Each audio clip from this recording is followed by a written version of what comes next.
Hi everyone, welcome back to a brand new season of the Pokeros podcast where I speak with fellow creatives, artists, craftsmen, and designers. I hope to go deeper into conversations with them this season and also to nurture these connections that we have together and build up this invisible community that we're all part of. To start off this season, I have Michelle, founder and creative director of local creative agency Tofu. She has also recently started new food design unit called Nottofu. I hope you enjoyed this conversation we had together.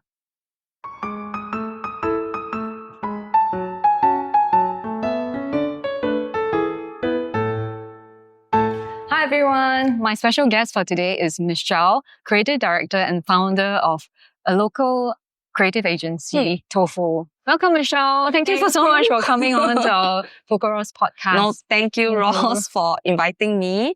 So I'll just say a few words about myself, introduce myself. So hi, I'm Michelle. As Ross mentioned, creative director and founder of Tofu.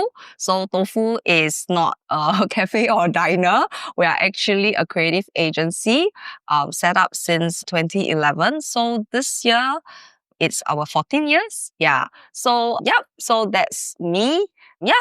Yeah, I've always been wanting to, catch up with you and find out more about what you're up to. So for our listeners who are not very familiar with Tofu and what you've been doing, maybe you can share more about, a bit of history. Okay. Yeah.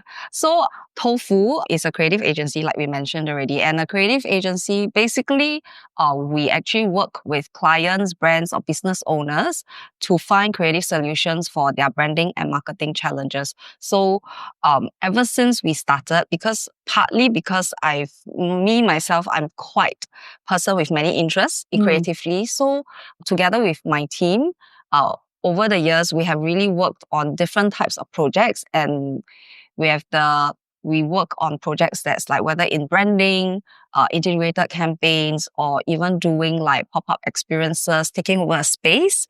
We have worked on like really, really different things that would let us expand on our creativity and do the things we love. So I really love the tagline, "We are good for you," and the name Tofu. How did it come about?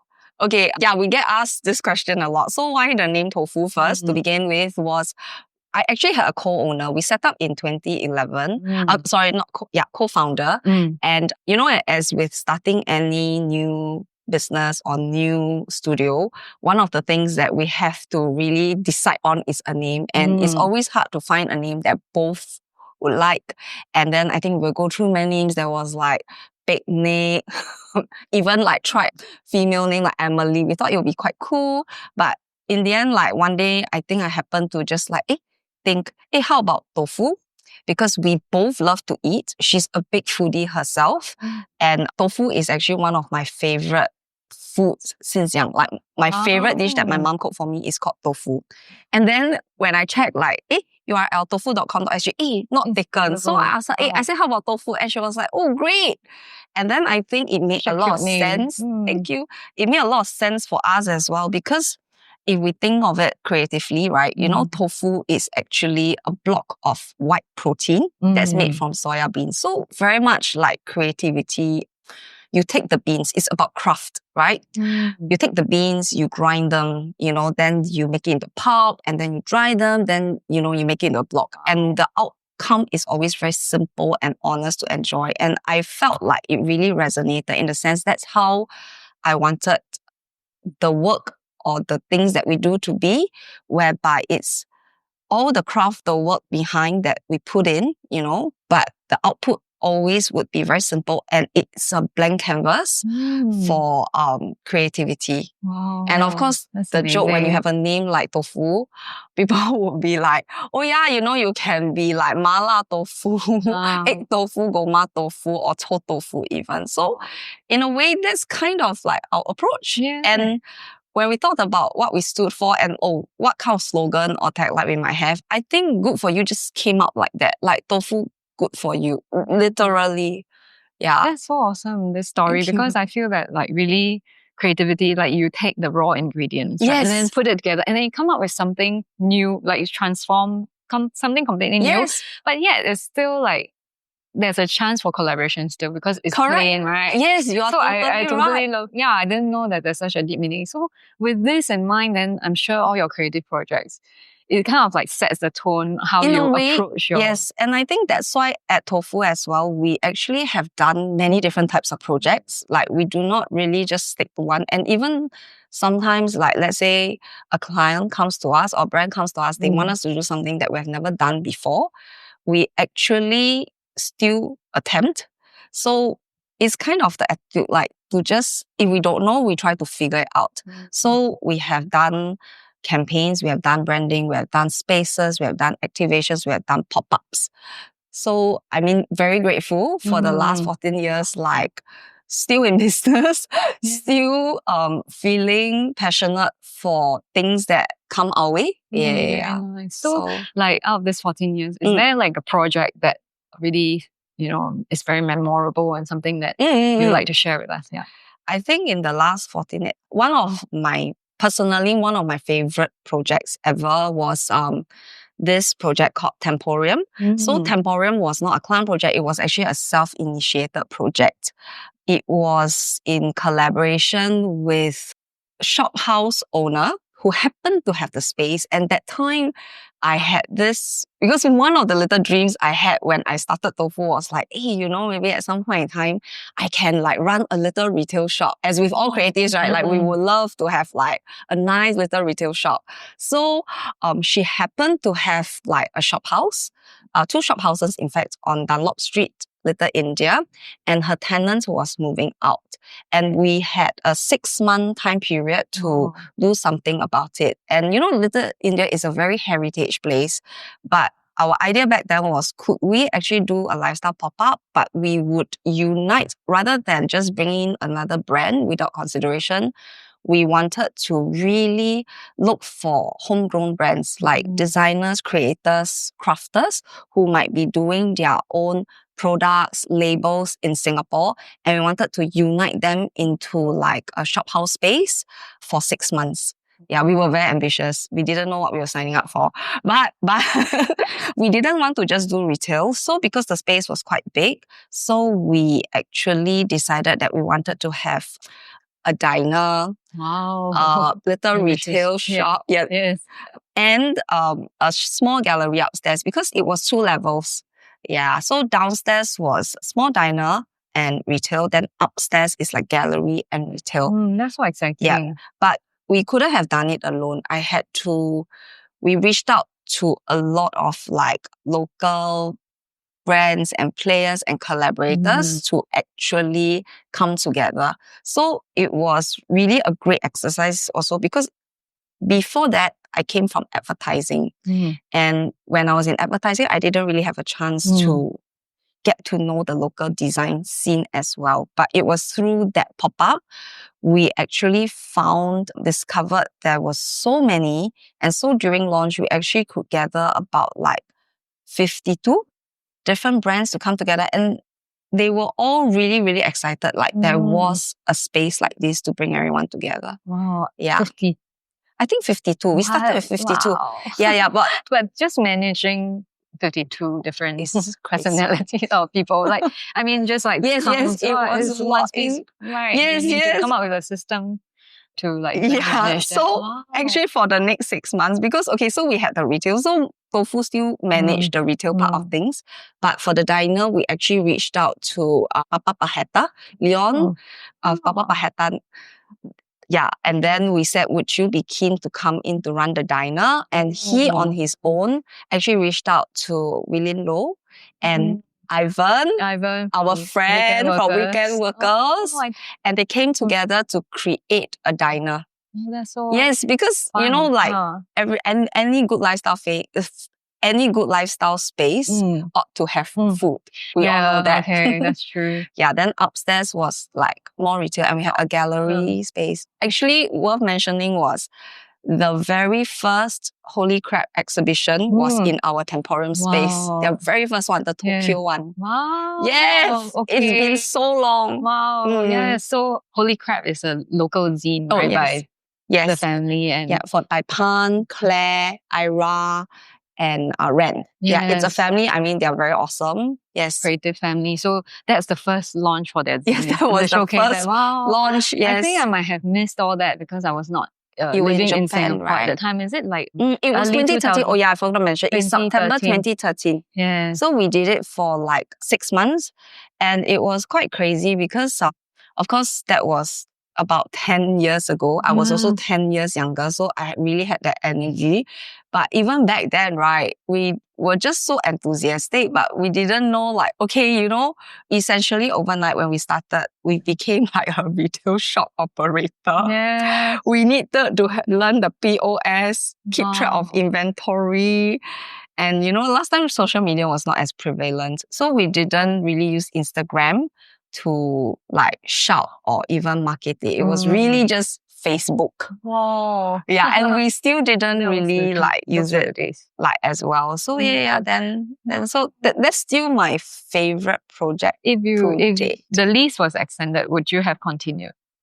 No, really. After actually going through there was a hard possibility to not say don't, because I think at that point in time it was still very clear to us, like the pop-up was an experience, was like sort of like an initiative that Tofu wanted to do, but Tofu was never meant to be a retail shop. Yeah, and I think it takes a lot more tenacity and a different type of maybe business acumen to run retail. Yeah, and I think it was great to have the chance to do it and experience it, but I don't think the team back then was made for it to be long term. Yeah. And there's a lot of documentation of this event that we can actually see online. We do have pictures, but yeah, last time a lot of it was on Facebook. The website has since been taken down, but on Facebook, of course, it's not very active. But it's documentation awesome. at the moment, documentation for our memories. Yeah, it's really quite fun. I mean, it's a great memory. Yes, and I think it's also like it's quite timeless. Like even now, if you redo it, I'm sure it will be very different because the landscape is different, the people are different, and there's been so many more. But I think what was very heartening about doing that was, it was then that I discovered, it was really then that I realized that actually there's so many talented Singaporeans in Singapore. Yeah. Some of them held full-time jobs, but many of them also had a side passion on the side that they really wanted to do something for. You know, it's there were ceramists, like Ivan, and then there were jewelry makers, there were fashion label owners. It's really quite amazing because when I grew up, when I was growing up, everything still feels like, okay, education is important. You need to get into a good school. Then after that, you go junior college. Then you go university. Then you try to get a job. It's very pragmatic. Yeah. And especially in Singapore, right? To do this for a living is a bit harder, but I think for the past 10 years, more and more people are coming out they find a way to still follow their interests and then and do this try to make it work. Yeah, I think it has been a bit better over the years. For sure. A lot more places where you can showcase your work and sell. So your effort probably definitely contributed to the growth of this. Maybe, I think we were one of the first. The so interesting fact is, after we left the shop house, one of the tenants who came in after us, I don't know whether it's immediate. Actually, it was Nice. Nice took up the exact same space, and they also, I think it was also, they popped up there. Maybe it was a bit of time after. Kind of opened the doors for a new kind of way of Nice using also the space. actually did their part in really promoting local design, right? Yes, it's almost that was an era. Oh my God, Ross, how come we're the only ones who remember that? Nice is gone, is it? Sorry. Yes, right. So Nice was this a Singapore local store that carried a lot of local artists and designers. It's really not easy to run a retail in Singapore, and so we understand retail, rental, all that. And you have probably experienced your little fair share of it. I mean, you've been doing this for so long as well. Yes. I mean, thankfully we have like online option, right? Yes, Online now. store and yeah, things like that. So with technology, with social media, we are not limited to like, just a a physical store. shop. Yeah, I think it's really hard to run like a lifestyle shop in Singapore. But these days to really be, I don't know, it is so important to engage with the community. Yes. To actually have like your own following. Yes. And it's not easy. So actually today I see that you also brought some friends with you to the bunny. Yes. So I would like to hear more about how they came about and how also they came about. Okay, and what they are, right? Yes. Okay, so these are actually mooncakes in the shape of bunnies, and actually they are also partly the reason why our chat today happened. Because when we designed these bunnies, they were like, we thought we wanted a cute representation of like reimagined tradition and make them bunny shaped, keep them a bit cuter, instead of the typical round ones. And then because Ross, it's actually a friend as well. And I remember, Ross wears are so beautiful. Like they're so cute. It is actually in the same design aesthetic. I hope it's matching, but we just felt like it would be such a great match. And if we could just get together, try the mooncakes and, and finally have a chance to sit down and have a chat together. Yes, because we've been trying we have been trying to catch up, and also because you also have a kind of a new kind of direction or new design unit that you have been working on that's the reason why the bunnies how were did birthed. from tofu then became did you launch Nottofu? Nottofu, not from tofu to Nottofu. Yes. Okay, so I'm gonna be a bit changqi here. Okay. Okay, how it happened? Where do I start? Okay, I've always been very interested in food since I was young. And I love the idea of food. So not just like about eating and flavors. I myself love to cook.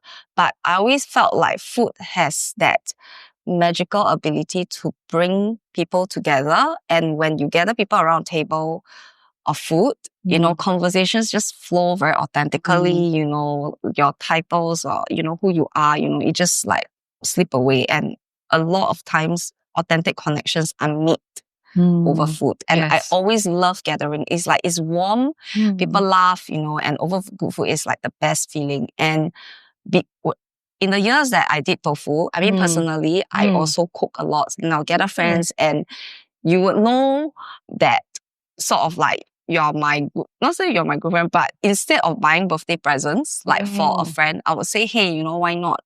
I cook something for you. Like we just eat together, right? So that's my gesture because that was also the language of love I learned from my mom. My mom was not like a great cook, but she always like sort of like made sure I had good food on the table. Yeah, like good as in it's nutritious. She made sure like I ate decently. I don't eat sweets, and stuff like that. So I guess it came a bit from there of wanting to take care of people.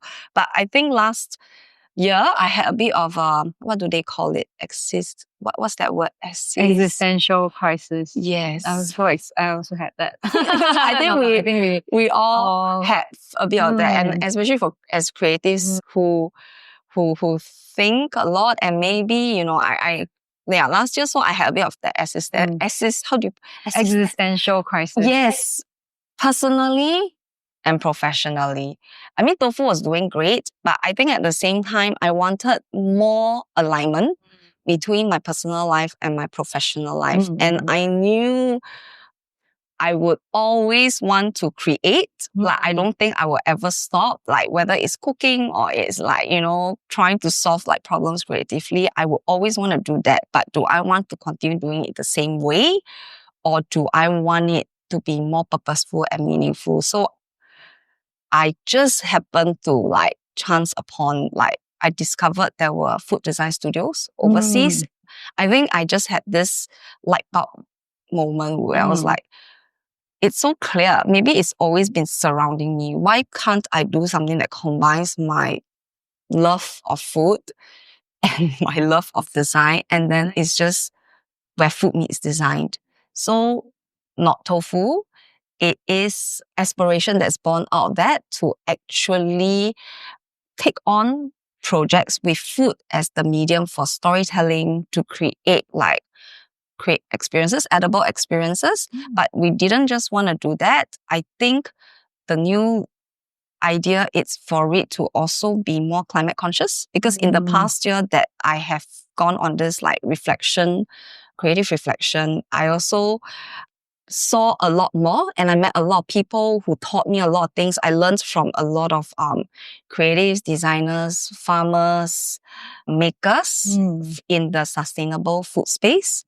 And there are people who actually have been collecting coffee grounds, spent grains, and making new bakes with them, or even creating lifestyle products with them. So I've really been very inspired, because it's another form of creativity to be able to take something that's meant to be thrown away, but yet do something with it. And yeah, so I guess that's kind of like my current passion and interest, and it's something that I would like to channel it together with like my creatives at Nottofu. So that's why the mooncake is manifestation of this new direction, because on this journey I made many friends. One of them is a friend, Kong, from Resaver. So Resaver is a sustainable artisanal baker.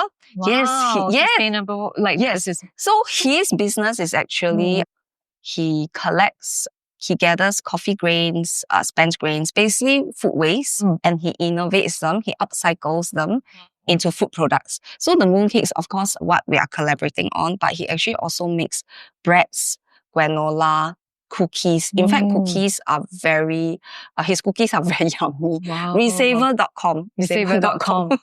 Yes. Yeah. So yes. Yeah, next time I'll send you one. Yes. Oh, wow. Okay, thank you. But today we get to enjoy you get to enjoy mooncake. So, like the ingredients used in this mooncake is okay, so the great thing about it is, because we understand sometimes it's a very new concept. Like, what is spent grains? Like, I can't just be all eating spent grains. So the spent grains are actually incorporated into the ingredients. So what you enjoy, it's still a classic lian rong with one egg yolk. Yeah.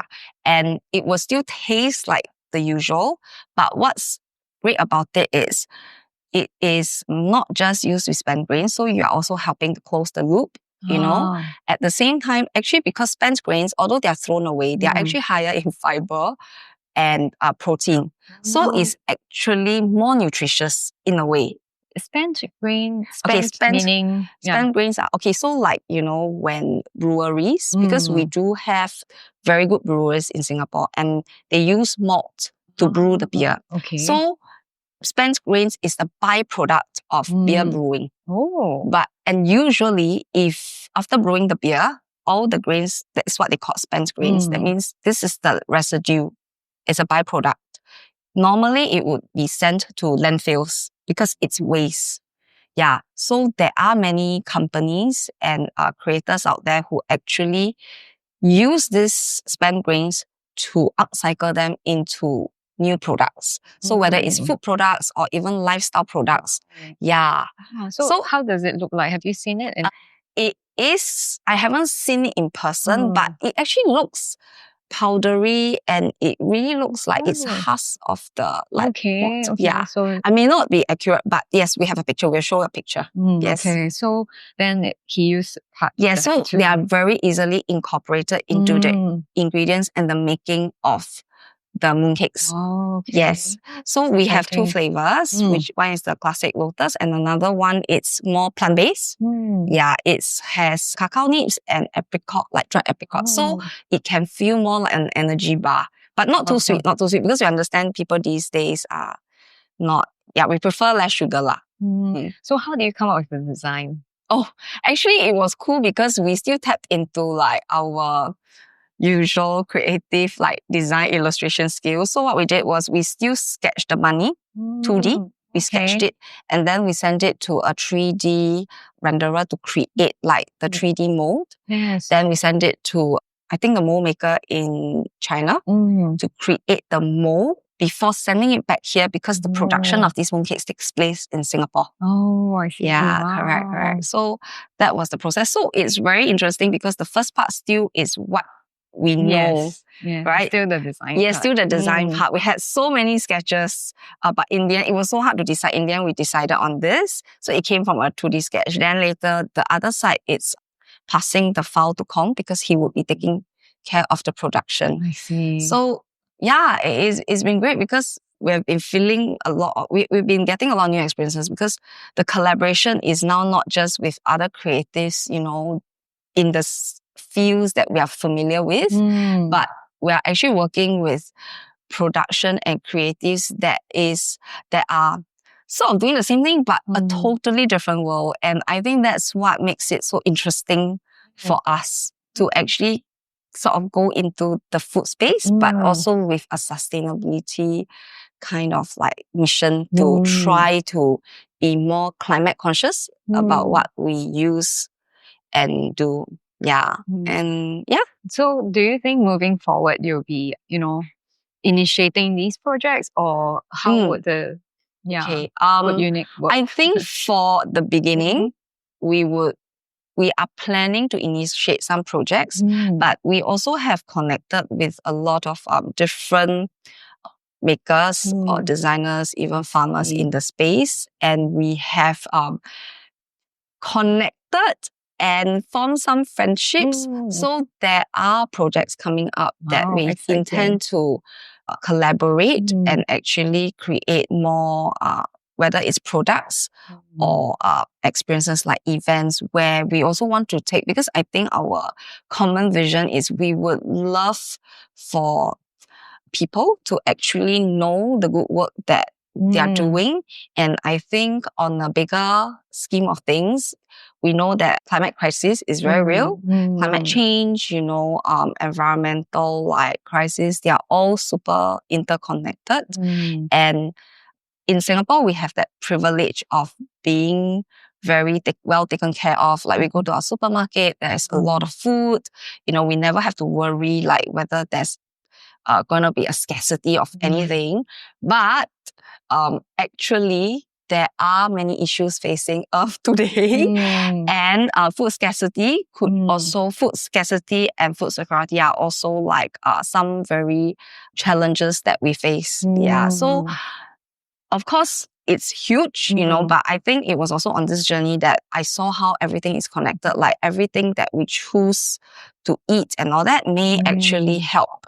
Yeah, if we make more informed choices and in our own little way, you know, we try to support products or creators who are actually trying to close the loop in their practices. Yeah. And also maybe like it will help to educate, right? Yes, as you share the product. Yes, correct. I mean, we know it's very hard to change overnight, but I think at least, you know, Singaporeans pride ourselves on being foodies and we know our food and we do respect the food and the cultures that we have.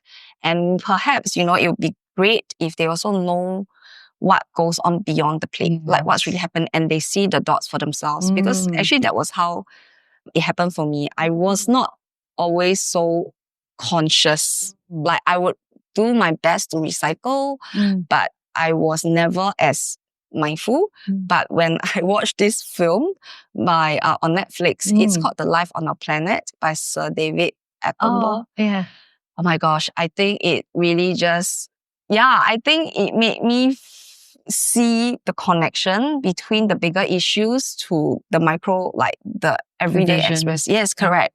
Because everything is interconnected and everyone can actually do a little better maybe. Like we can all help to contribute. Like whether by just eating more vegetables, which by the way is also healthier for us. Yes. So I think Nottofu, because we also are designers, so then our intention is how do we actually use design and creativity in the way that we know in storytelling? How do we tell it in a way that's more accessible and interesting for the everyday people? Yeah. Because I think the challenge is that currently a lot of these issues are huge and it doesn't feel like it's relatable to me on a everyday basis. And I think that is one of the missions that we want to do. That is one of the things we are asking our objectives. I think it's also like a lot of people would not know what to do, even if they know the issues are too big. Correct, you can't make correct. any difference, you know, like that's how exactly. Definitely. So true. This food unit, maybe you can. Yes, we can. Yeah. At the same time, we can have fun with it. Yeah. Like we could, make, let's say, furniture out of bread. As a pop-up thing. That's very exciting. Or put or like create an art exhibition just using rescued food. I think that's, or how we do poke bowls. But instead of counting calories, we will educate through the count of carbon emissions. What? So that would be quite fun, right? That's a very design. That's a very design approach. Yeah. So I think that is the intention. You're the best person to do it, really. Thank you. Right, because I think like Tofu could have done this also. But then this is an interesting thing. So I took 15 years to arrive at this. It's so funny. You could have done it under Tofu. But then now it's like we're saying it's not tofu. It's finally edible, but it's become not tofu. So it's like very interesting. Yeah, I know. It's a little, So you can try to always, like, as designers, sometimes you can conceptualize everything beautifully and you think nothing would change and stay the same, but there is always the factor of time and personal journeys. Like after we established Tofu, it's like, hey, now we want to do food, but you're like, okay. I mean, maybe eventually we discussed this internally. It was also very funny. Like, we could have done it under Tofu, but at the same time, it's like, what if there was still like certain projects that we did that, would still, because sustainability, I think we want to keep it a little bit purer and cleaner. You want to be like really about like that. So I think drawing the boundary would also help frame our minds and we don't want to give it like a bad name. Is like, hey, why are you doing, you say you want to be more sustainable, but why are you doing like a pop-up for a beer that has so much build-up? Things like that. It's and I don't think we can solve every problem before. So we just thought that, it's a way for us to switch. Yes, I understand. Switch hats. It's interesting. I mean, it's cute that you still kept Tofu in that name. But it's still an evolution. Yes, it is. And, but, not Tofu is also one of the things that we thought of was, not Tofu. It also can stand for not too full. Oh. So it's not just food that we will feed you, but it's also we leave a little room for you to think about what you're eating. Not too full. Not too full. Right? Okay, that's the branding. Wow. That's the branding. A true creative director. Thank you. I think it's definitely a very important project, especially just to bring some attention to these areas that the world needs, but in repackaged way, in like with your design and creative efforts, I think it's more palatable for. I mean that's the intention, and but I don't think it's just me. I think it's also like with everybody. Like it's like how creatives, right? Like us, we have always worked in this space whereby we may have to solve a problem where people may not understand, and then we do that for like whether other brands or other like clients, and that's kind of like what we do. We always try to connect and bridge the gap for messaging or for storytelling. Right now, I guess one of the creative purpose that I've discovered for myself, which is that realignment. It's especially with AI being so prevalent, then you start to question or you start to think about what is my purpose then in this world if creativity or like my creative output is very easily taken over, that is faster, smarter sometimes, And I think I arrived at epiphany that as creatives, I feel, maybe it's a bit lofty, but this is what I felt, that we do have a moral responsibility to use our skills to continue to tell stories, because it is the only way to continue to let people know, remind people where the source, where we came from, what's our origins. Like we were foragers, we were gatherers, we used to work with our hands with no digital. Like we are the ones who would be able to tell the stories. And thus, I feel for every creative, that's kind of like what we ought to do. And we know how to do that. It's kind of like a responsibility that we need to like still like this. Like that's why like we still craft and don't forget. Because AI cannot craft with our hands. We are given hands, we are given like senses to feel, to taste, and that's what we should aim for. Like really build emotions in the work that we do. We try. Yes, and that's how, I guess, the question about AI, like whether it's a threat or a help, assistant. But then like, I guess in your case, kind of like helped you to reevaluate also, like I think how do you want to contribute? Yeah, as a how do I want to creative, continue right? and contribute? Correct. To the society, or like as a creative. Yeah, as a creative in this world. Correct. Yeah, it's a good chance. I mean, I'm glad you had that year to reflect. Actually, it was a very difficult year. I can kind of imagine, because Pocoros is also 14 years old. Yes. So it's also like... It's the same? Yes, 2011. Is it 2011? Yes. Oh my gosh. It was actually born, that was the year of the earthquake, major earthquake in Japan. And I was working there.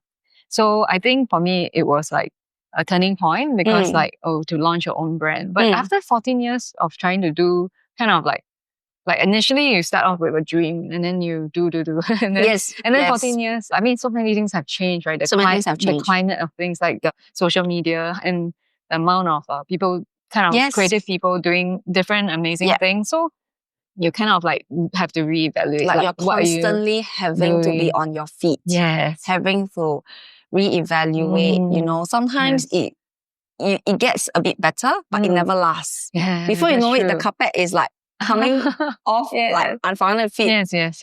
But I think that is the resilience of a creative. It's almost like, if there's anybody who can cope with what's coming, which nobody knows what's coming, creatives might be in a slightly better position than others, because we've always had to adapt. Right. Yeah. On a smaller scale, when you work with like clients, like your work does not always get accepted immediately. Rejection is very much 家常便饭. Oh yeah. Then, your creative director, working with colleagues, working with people. I think we always had that muscle. Like even as more flexible. More flexibility, adaptability is sort of our one secret skill sets. I would like to think about it that way. Oh, yes. Wow, 14 years. 14 years as well. But I mean, I would say like you were a creative agency, really like doing that full time. Throughout this 14 years, I will have the opportunity to like be a design consultant for another brand here and there. And like I also teach, lectured and so it was a combination, but I sustained the brand. And whenever I had opportunity, continue to create and launch, different events. So it's just like, it's a time, I guess it's a good time, 14 years, to think of what's the next chapter or like the... Yeah, it's true. Anyway, I think we should give ourselves a pat on the shoulders. 14 years is very long. My daughter just turned 13 yesterday. Wow, congrats. I know, right? Amazing. Yes, because and you have a daughter. I mean, I have two children on top of all this. So that's also something that is very amazing for me. Because like, no, I think in general, women are amazing. Yes. we may not have all the answers all the time, but we tackle what needs to be done at hand. And then we'll try to figure out along the way. So your daughter turned 13 yesterday, really just yesterday. And how is it? How do you feel? How do I feel? Okay. I mean, because I feel the same as I was 13 years ago. Like you hit a certain age and then you kind of always feel the same. But when you have a child, right? The child constantly reminds you actually it's not the same. You know what I mean? Like because you still probably we mostly still have the same friends. We talk about, but maybe our interests change. But to have a physical reminder. I know. And then I was like, oh, you mean it's been 13 years? I know what you mean. It's like that captures the time. It captures the time. You cannot deny it. You cannot deny. Wow. So like, oh wow, yeah. So it was great. We just took out for dinner. And then, but the interesting thing is she's also creative. But guess what is her area of interest? What? Theater. Wow. Yeah, I know, right? Very different. Theater. Correct. So, so both the kids both the kids. I mean, he's not in the theater, but he likes like drawing and all that. So I guess certain things do get like nurtured. We didn't especially nurture them. I think they just see their parents always hold up in their creative work. It's hard not to. But I do believe every child is creative. Like we are all born creatives. Yes, we are. Yes, we are, right? We are. And I think creating is where we feel most connected to ourselves, like inner self. So that's why I love to create like opportunities for people with your hands, to come together to work with their hands. Like even that opportunity, because sometimes you're busy like with work and all, but no chance to like sit down and just create as an adult. So for me, okay, when I was young, of course, I drew and all that. But now I think my version of it to create. So that's why I love to cook. Yes. Because cooking, in a way, it's a very different space where, because obviously you have to concentrate, right?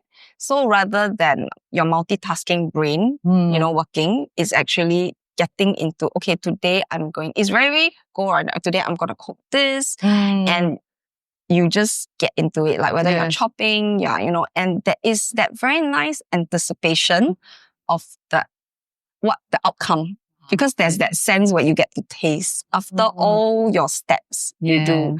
So cooking is really great. But for me, I always look forward to setting the table. The design, the aesthetics. Yeah, so presentation. The presentation. I mean, not say it's very nice, but it's really much a hobby. Like I want to make sure, like, today what style we're gonna do. I collect plates, so I love like to buy plates. Although I stopped a bit because I'm running out of space. But yeah, I would lay out, and I love the visual of like a long table with all your plates, your glasses, your wares, your tablecloth, everything matched up. I think my Pinterest feed is like I have one specially just to collect all these things. So yeah, it really came from that. It's another form of creativity. Yeah, that's kind of like my out. Then like when you cook, So yeah, that was my hobby. Your hobby. Yeah, although at the food design unit, whether we will really cook for others, we might for fun, but definitely more on a collaborative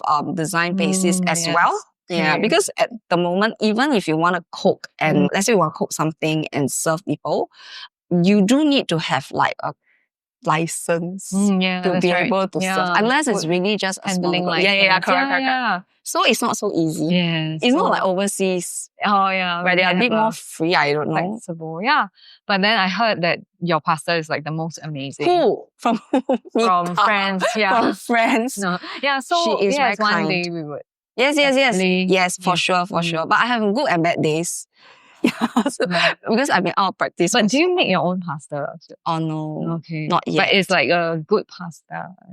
I suppose like yours. I did a cold pasta for our friend the other day. Nice. So she said. But I think it's also because she never had something like that before. So she has no standard. Yeah. Wow. Yeah, but one day we should collaborate, because I'm also thinking, can we actually take pasta dough to make ceramics? Yeah, to make interesting shapes. You can make interesting shapes. Or we shapes. can make colorful like pasta. Yes. Or you can make vessels, cups with vessels. Dough. You can. Yeah, maybe after that we cook it and then we can eat the cup instead of like you have to soup. Oh my gosh. Like that's it's so a cute. usable bowl, but you can eat the whole thing. Oh yeah, we should try that. Yes, I'm sure there's so much. Actually, I'm also very interested in food, like baking and cooking, roasting. I'm sure. Yes. So you do? I mean, personally, not dinner. So it's my interest also. Cooking every day. It's a form of like creativity, right? Yes. Like to combine different things and then to try and error. But what is nice is the runway is very short. Like you just like try, okay, yes or no. Like you don't have to wait. Yes. And it's nice that you can feed someone with it. Yes. So, I think it's the really feeding part. I think that's the part. Like when you go to a party and then you can bring like something. I feel like it's such a nice gesture, enjoy right? It. If you buy a gift, then it's like, oh, what if you don't like it? But food is for everyone. Good food is for everyone. So and I think it's the heart. It's the heart that goes into it. And I think food is definitely the best. I really miss that. Especially Asia. I think Asians are very big on taking care of people through gestures. Oh yeah. And definitely food is something is very much built into our culture. Whether you are Chinese, Korean, Japanese, Malay, Indian, I think food is just one of our biggest prides. Food culture. Yeah, I'm actually very excited about the potential collaborations that you can do with so many people, and also like what you'll be. To be honest, we have intention and we have the vision and we do want to collaborate. But I think that's also actually the exciting part for us. Like, we're not going to we're not going in with knowing this is exactly the outcome we want. We're going to go in eyes wide open on a very with a very collaborative spirit and to see what we can create or maybe contribute to this space, because we currently are also learning on the way along this journey. We're not like subject matter experts on, let's say, sustainability compared to somebody who has been working with food waste for years, or working with soil for years. But I think the fun thing is, how do we create something interesting out of it? Yeah.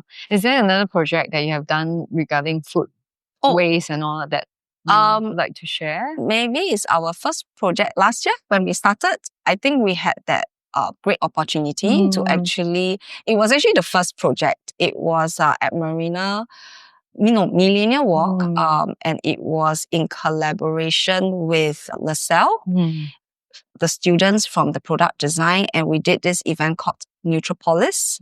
So it was under the New Folk Encounters, this event that was at Millennium Walk, and we had a chance to actually host 20 guests. In fact, I think 80 guests, but over 4 sittings. So the concept for the collaboration was the students from LaSalle, their product design students, they were exploring new materials by using food waste. So they were trying to recreate, like explore what would it be to actually, let's say, incorporate onion peels, eggshells, or even like citrus peels with combining it with materials like wood, resin, plastic, metal. Could they form new materials that could be used? Because by incorporating that, then imagine like 50% comes from the traditional materials for building. But then the other 50%, let's say it comes from food waste, like eggshells, because eggshells are also very hardy. So then instead of the food waste going into like landfills, it actually it has a purpose also. It gets stretched and it gets built into new materials that could be explored for future. So the LaSalle students actually had samples done up because they had this concept internally, like it was a group of students. But we came in, we saw like the sample pieces, which just looked like little bars in different colors. Like there was blue, there was chocolate, and they looked like little food bars or granola bars. And we said, why not we recreate this in a 4-course dining experience? But what we do is we replicate the courses, except ours were edible while theirs was non-edible. So it was very fun. We built a round table. We had 20 guests at one time. They would sit around and then we would go course by course. So the first course is, let's say, wood. So they will bring out the wood, but we'll show the non-edible exhibits first. Then we will serve the food. So it was fun because they can actually compare like what they ate and what is the exhibit looks the same. So, but yet, it is that fun of, it looks the same, but this one cannot eat, then this one can eat. So at the same time, when we did that, we also like shared stories of what are the ingredients that went in and what the intention was. So yeah, it was really very fun because it was like our first project and we got to host like so many people. Yes, and how do you create these bars? Like, do you collaborate with someone? Yeah, so we also learned along the way because it was very easy to get that opportunity. It was like, I think our friend was the creative director of the creative director curating the event that time. So he said, sure, you can do this, why not? It's quite fun and all that. So we did that. But then after that, we were told by the organizers that you guys need to have a catering license. They were like, where are we going to get a catering license? Yes. And luckily for us, I had a friend who actually is in catering.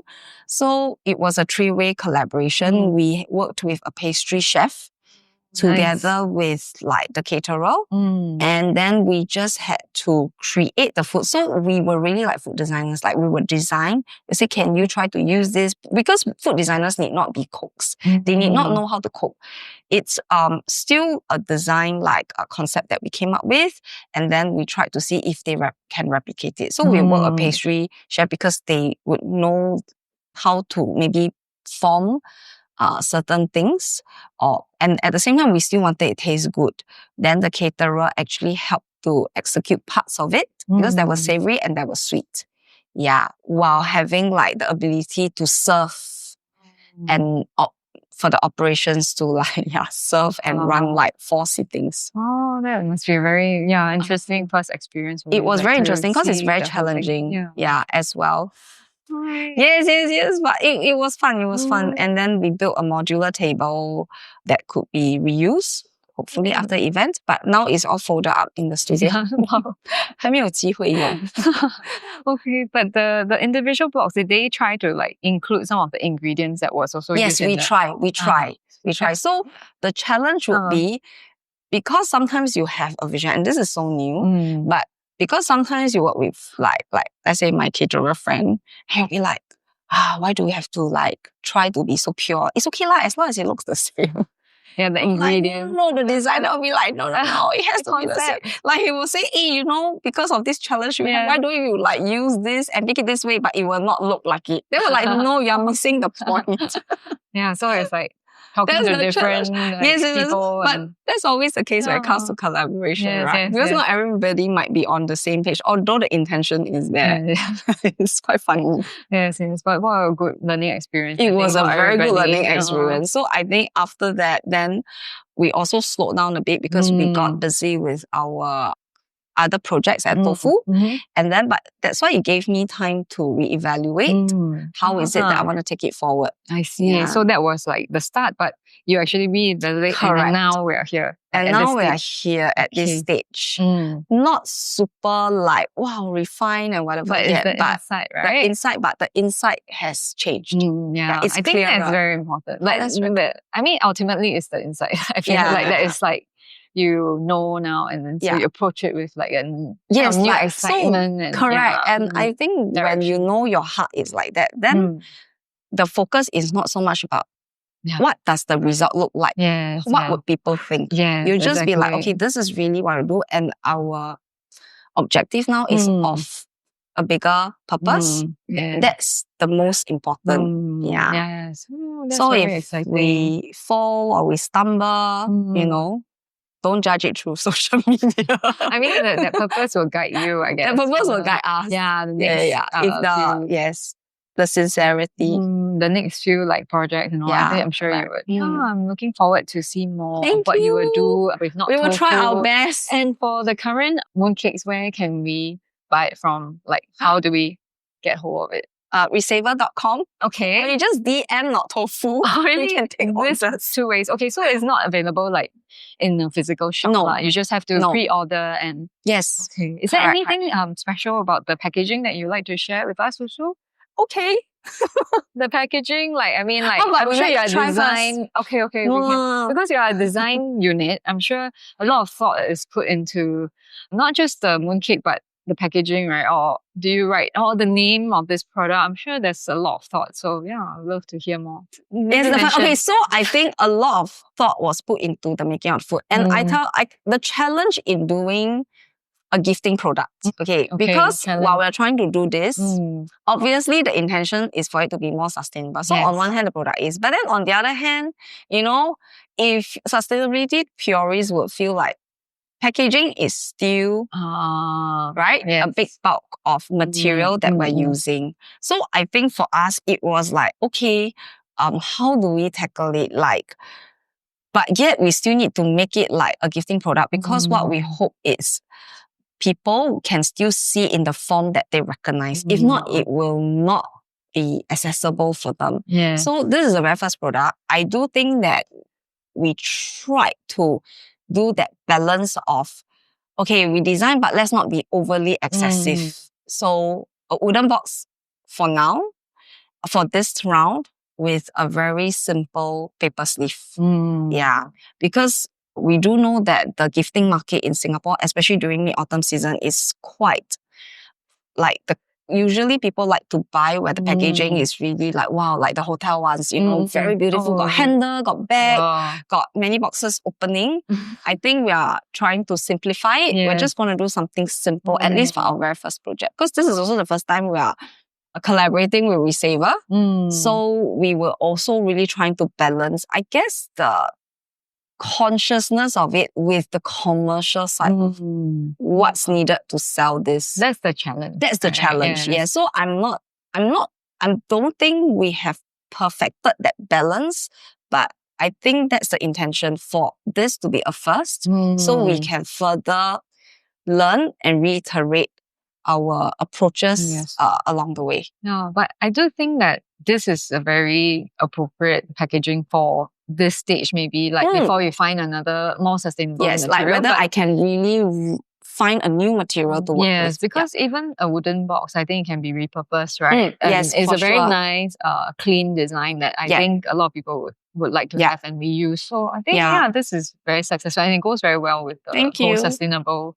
angle. Like the look, like it's not too fancy and it's just a simple like wooden, like with a letter emblem. Yeah, because we didn't want to put any logo and all that. Just so people won't feel like they want to get rid of it. Oh yeah, it's very, very useful, I would say. Yeah, so maybe should we try some of your... Wow, I'm looking forward to trying.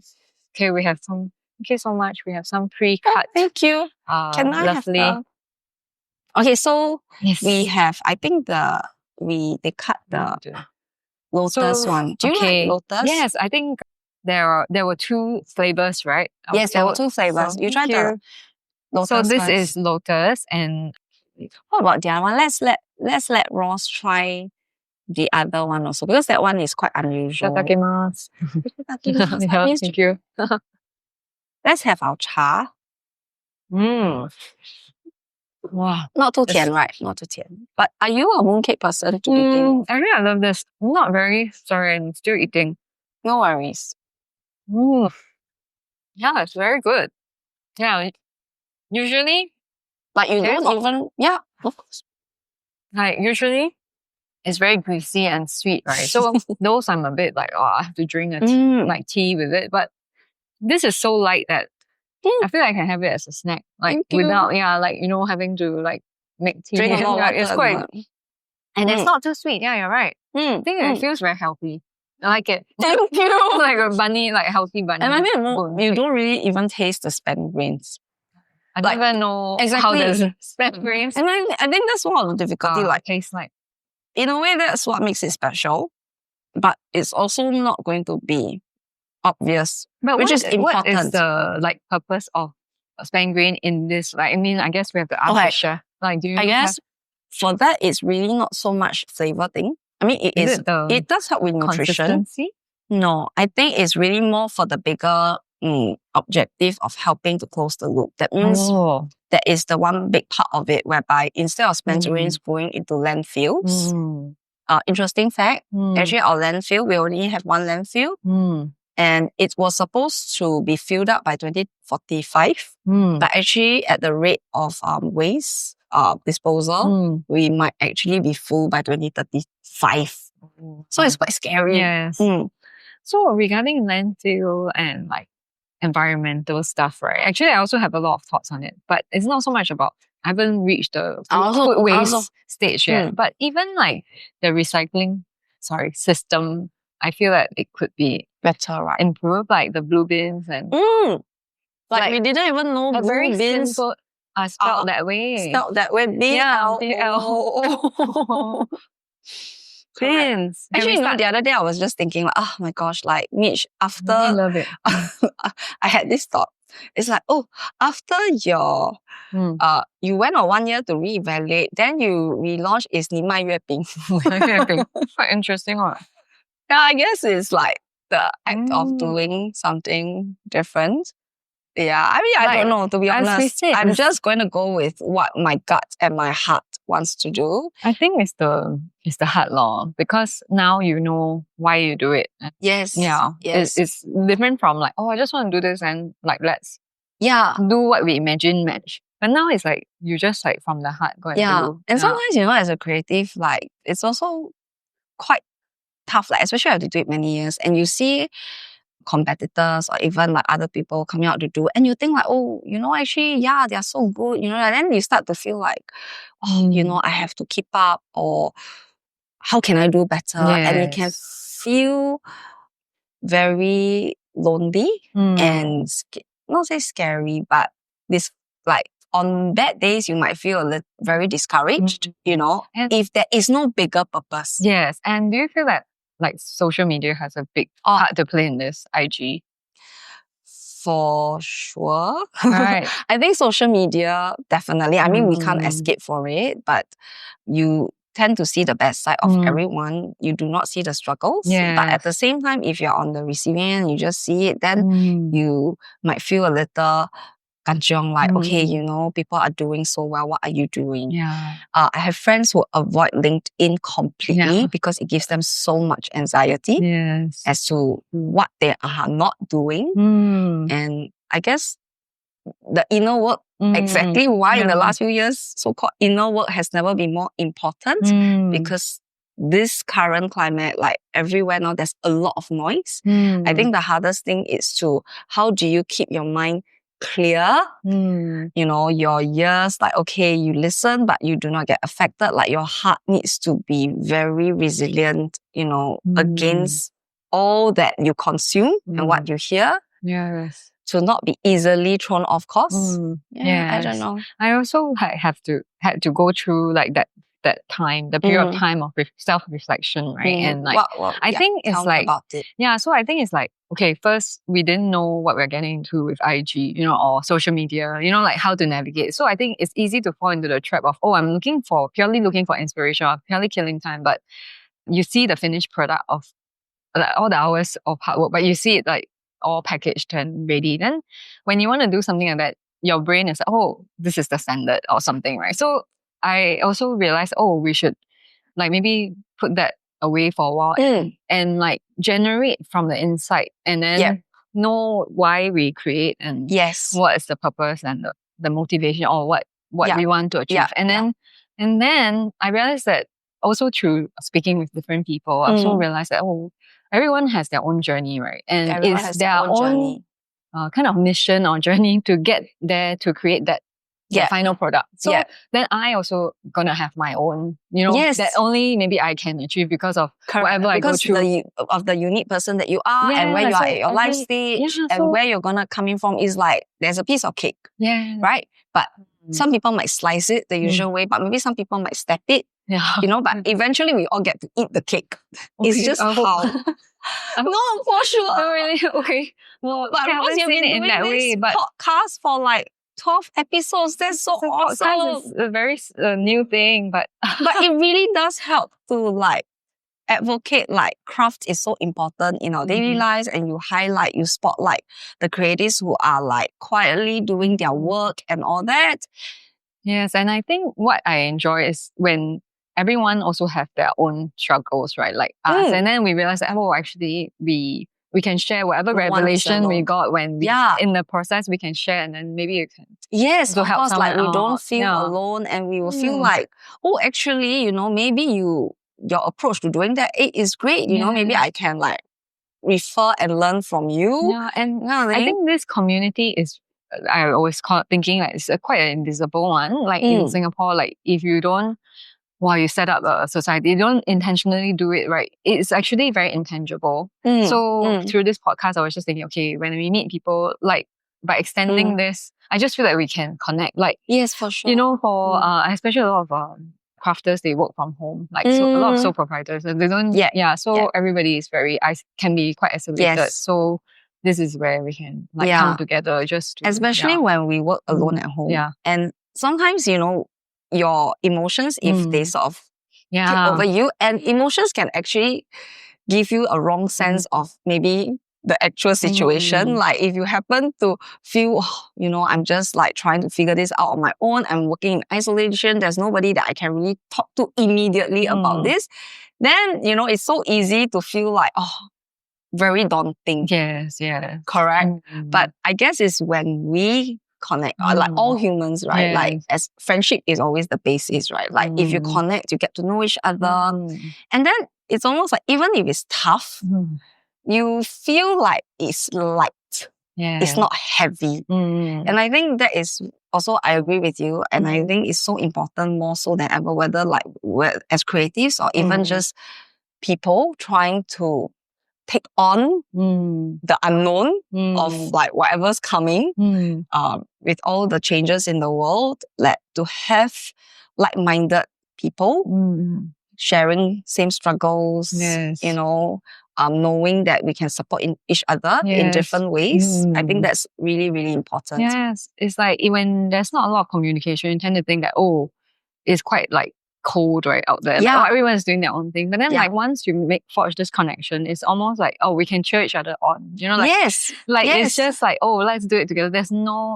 It's just working together or just being supportive. Because life is so much more than work. I think we're all here to learn our own individual lessons. Actually, yes. But just that work is something that we have to do, you know. But I think we are also very lucky that we have been able to incorporate what we enjoy doing into our profession. Yeah. And to be able to... I think also at that early stage, right, like 14 years ago, I feel that it was a bit like easier to... I don't know. I don't know if it's easier, but now it's very saturated. Like let's say even for me, like ceramic, cute ceramic, colorful ceramics, like 14 years ago was a lot less than now. So then now you have to kind of rebuild, you know, rethink how you reestablish and things like that, like who you are, like to new people. For sure. And I think because human beings, right? I mean, unless you consciously are making sure you change all the time, but most human beings, as we age, we also get more comfortable ourselves. And maybe, you know, so it's kind of like a contrast. That's true. But in a way, that's why I enjoy teaching. Oh, so you also teach. Yes. We also teach, yes. To actually interact with young people, to actually just be surrounded by different people of different age groups with different mindsets. Yes. Just to know what's going on. And I also realized through this journey of like whether teaching, you know, working with people in the food space or even like my team, you know, in their 30s, 20s, I actually enjoy like learning in all ways and all sorts. Like sometimes they might teach me some new lingo or they'll tell me like, hey, social media not like that, do one, you know, like how do you do the IGS? You put the image behind the... I was like, oh, cool, you know. Nice to have a team or like just surrounded by people. But I think the thing is we have to be not afraid to ask. And then just say, hey, I don't know, can you teach me how? And your 13-year-old probably... Oh my gosh, she is actually very good at editing.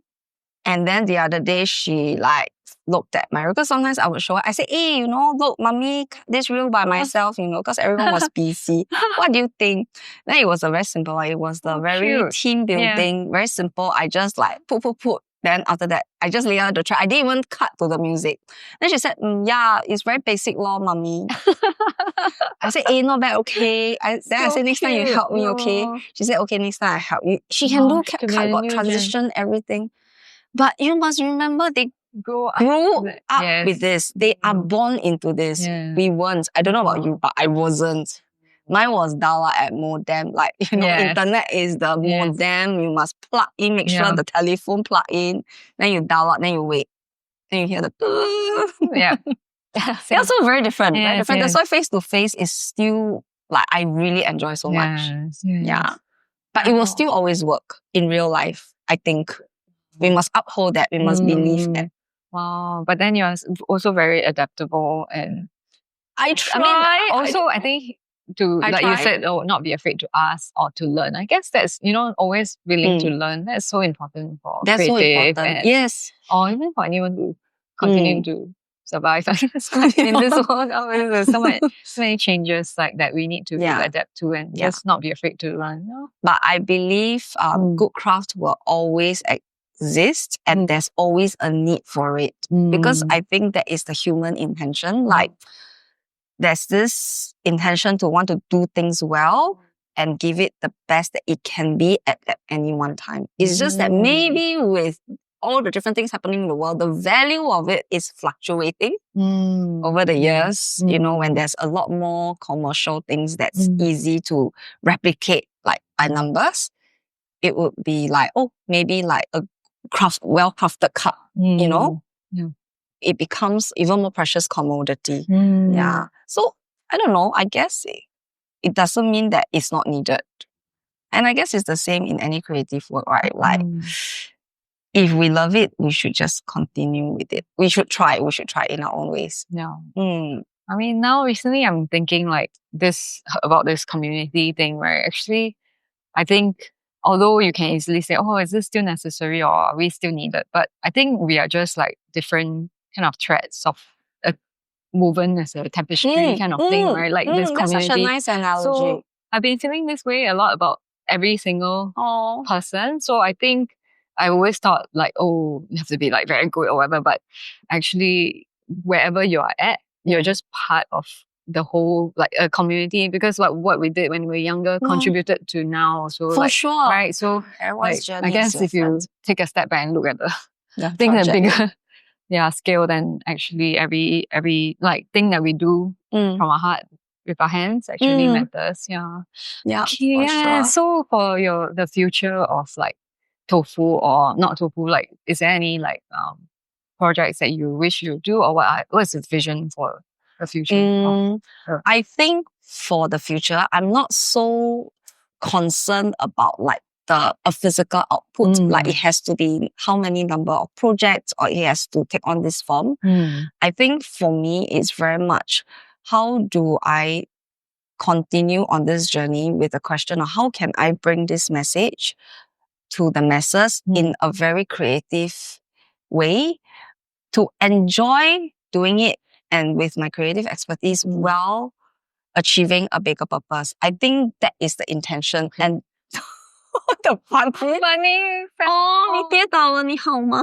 Let me pick you up. Oh dear. It's okay. I think maybe it is, Oh, it's gonna topple. Okay, let me just let him rest. Okay. Take a rest. Take a rest. Yes. Okay, so so I think what I was trying to say is the money took the attention. Yes.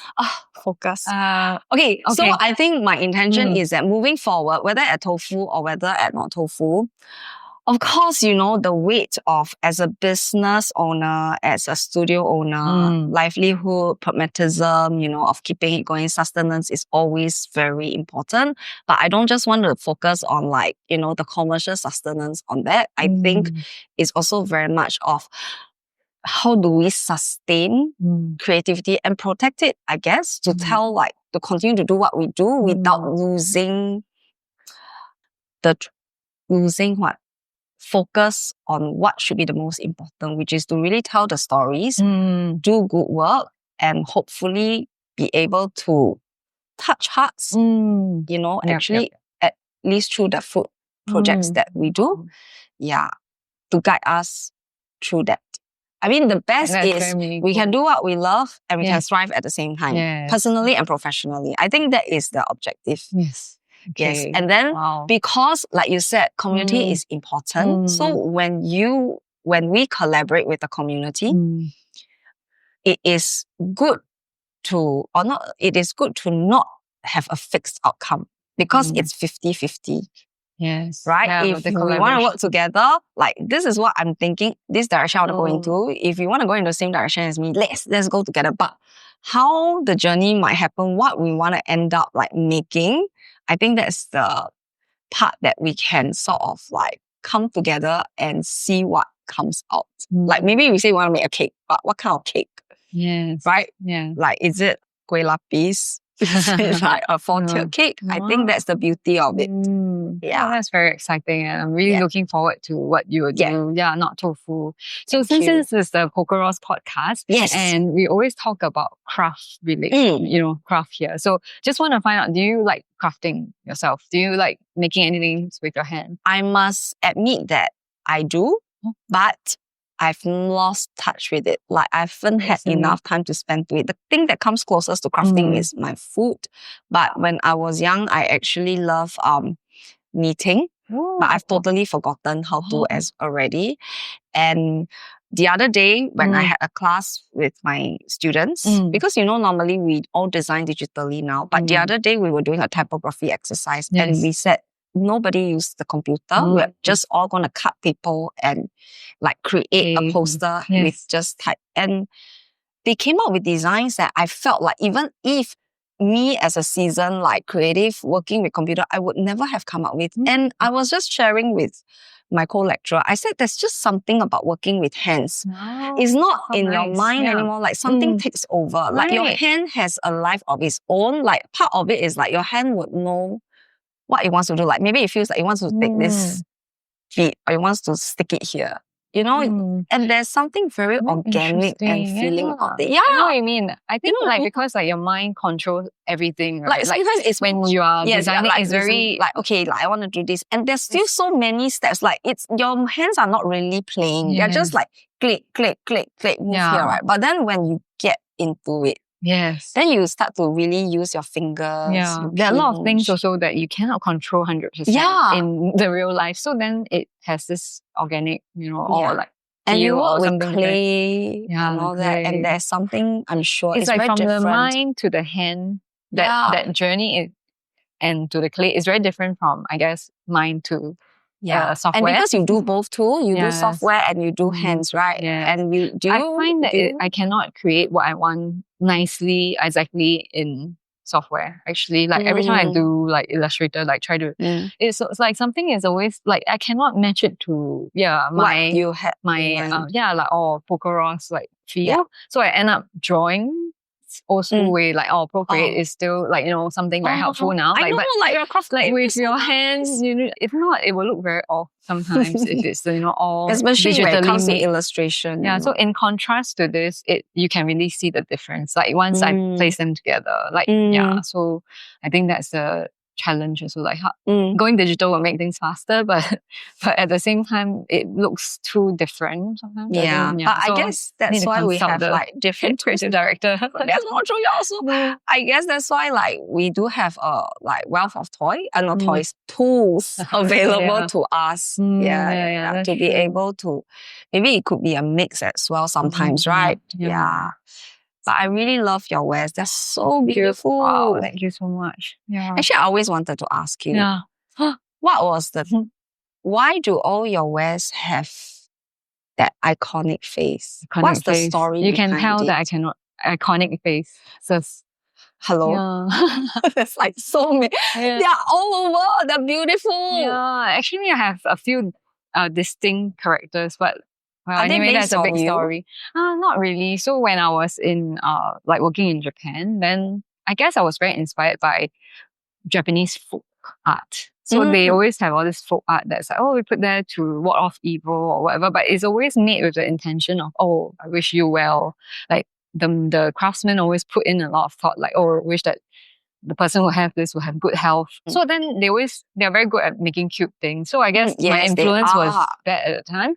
So so it started off with a series of like kokeshi looking pots.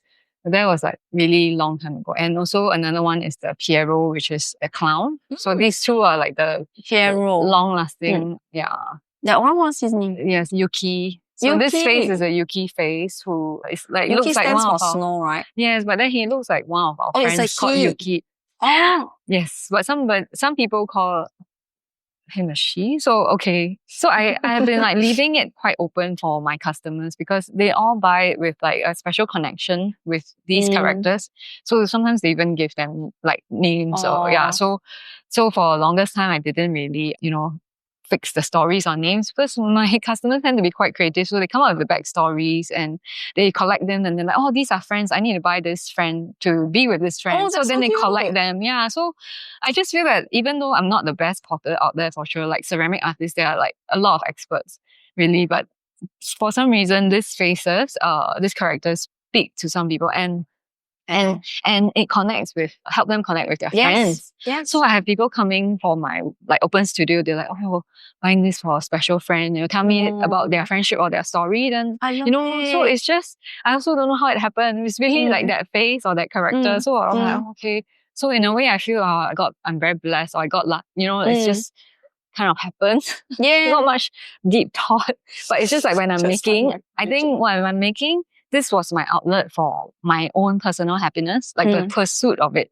Maybe when I was like in a place where, I love clay since young, but like when I was working for my Japanese company, it was very very digital and difficult. So like, oh, I want to It go back was to your outlet. ceramics. You know, when I finally got back to ceramics, like all the things I love, wow, packed in it. And yeah, that's how it happened. And still continuing. Yeah, so phase, yeah. I'm so glad. I mean, it's very distinctive. It's very distinctively Pocoros, and it's definitely got that Japanese influence. Like cute characters are so like really will stand the test of time. Yeah, I know what I mean. It's almost like I can imagine if like I were in a room full of ceramics with no faces, they'll just feel like ceramics. But somehow they feel like friends. Yeah, friends. I mean, that's a great thing, right? When you create something and then it's kind of a piece of yourself, right? But then you manage to let someone else have it. And then from there, they actually come up with their own meanings or because they feel so connected to it. And then it takes on. And all you did was to create. Yeah, maybe like but then life of their own. Yeah, but then it becomes a different meaning for them. Like they came up with their own meaning for them because the ownership got passed on. I think that's actually very beautiful. That's true. Ownership got. Yeah, and then after that they'll be like, I want to get that for my friend because it's like the connection just continues. So nice.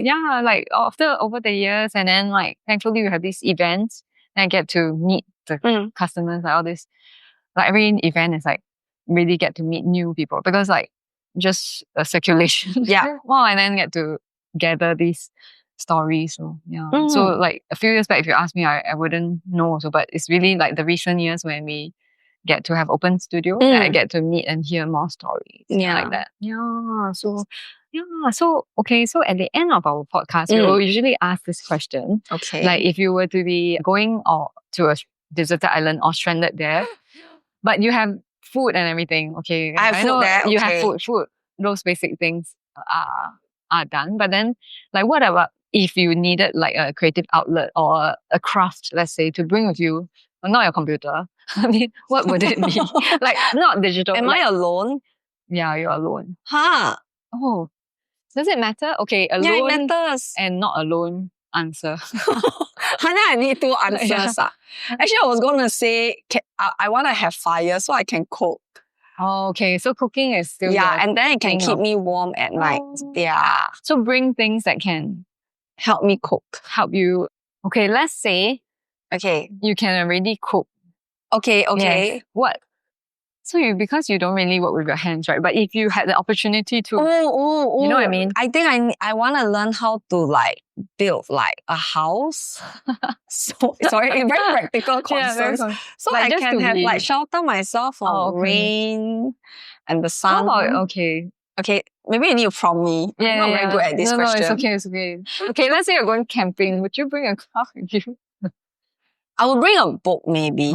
If I'm going camping, I'll bring a book. Yeah. I think painting is nice. Yeah. If I can get back to it ever. Yeah, but I think the difficulty after many, many years, it's when faced with a blank canvas, ironically, I don't know what to do. Start. Okay. Yeah. So maybe like, because there's something therapeutic and like meditative about crafting, right? Like that is like what we enjoy doing, you know, like even crocheting, knitting. Yeah. You know, when you get into that flow. So true that. So I guess a part of this question is really to like maybe bring that attention back to maybe you can think of some stuff that you might want to work with your hands with again, you know, like just to kind of restart in the future. Yeah. I guess I wouldn't mind trying to make a plate since I love plates so I think much. That'll be fun. I've heard that plates are very difficult compared to a cup. You can do series of plates. Maybe under your guidance.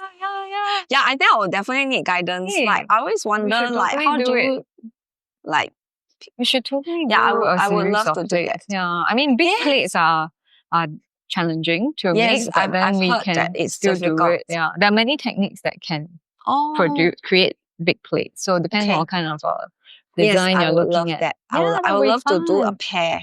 Then you can then I can use it for my dinner parties. I'll do a big platter. The bigger it is, the harder, right? Yes. I mean, it's only hard because it's hard to control the warping during firing, like whether it's stable and all, but it is doable. You just need to like follow some steps. Okay. I will try. Okay, let's. Yes. Okay. Okay, we will. You're going to teach me. You have time to come, then definitely that can be done. Okay. Yeah. Okay. If you can come. Yay! Yay! Poker Ross, please. Yes. So thank you so much for joining us today. Thank you for having me. Yeah, so it's been a very lovely and insightful conversation to share. I hope I hope like you. I hope I was a good guest. Of course, you're a good guest. I brought you mooncakes at least. Yes. Okay, first of all, this mooncake is very delicious. So thank you. She's not lying. She's being very honest. No, so I managed to try the second one, it was the almond and apricot abundance, which is really delicious as well. Thank you. It almost feels like I can have this throughout the year. Like, not a merry mooncake thing. Yes, I mean, it's mooncake and cute for... because it's not as heavy as the usual. It's like a nice snack that I would like to continue having. So thank you so much. It's so nice. So it's got a nostalgic feel as well. Because like of to the share with the long audience. Yes, the skin, what do you call it? The skin. I don't know what it's called in English, but yes, the pastry part. Tastes a lot like a very traditional mooncake. Traditionally they have like the shape of the pig and and the basket. It was very nostalgic tasting. So wow, I loved it. So thank you so much. Thank you. Please check out these. Thank you. Please order these mooncakes from resaver.com. Yeah, and I hope you enjoyed this episode as well with Michelle from Tofu. Thank you so much. And we'll see you again in the next episode. Bye.